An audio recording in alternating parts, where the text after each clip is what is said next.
ಮನೇಲಿ ಮಾಡಿಟ್ಕೊಂಡಿದ್ವಲ್ಲ home made sauce, ಅದನ್ನ ಸೇರಿಸ್ಕೊಂಡು ಫ್ರೈ ಮಾಡ್ಕೊಳ್ಳೋಣ.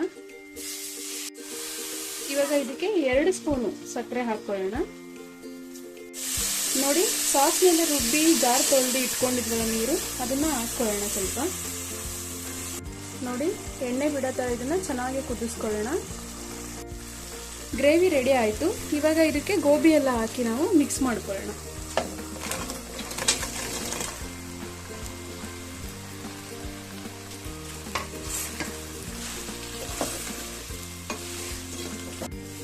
ಗೋಬಿ ಇವಾಗ ರೆಡಿ ಆಯಿತು. ಯಾವುದೇ ಹೊರಗಡೆ ಸಾಸ್ ಹಾಕಿಲ್ಲ, ಏನಿಲ್ಲ, ಹೋಮ್ ಮೇಡ್ ಸಾಸ್ ಹಾಕೊಂಡು ನಾವು ಎಷ್ಟು ಕಲರ್ಫುಲ್ ಆಗಿ ಗೋಬಿನ ಮಾಡ್ಕೊಬೋದು ಅಂತ ನೋಡಿದ್ರಲ್ಲ. ಬನ್ನಿ ಇವಾಗ ಅದಕ್ಕೆ ಸ್ವಲ್ಪ ಕೊತ್ತಂಬರಿ ಸೊಪ್ಪು ಹಾಕೊಳ್ಳೋಣ ಮೇಲ್ಗಡೆ. ಗೋಬಿ ರೆಡಿ ಆಯಿತು.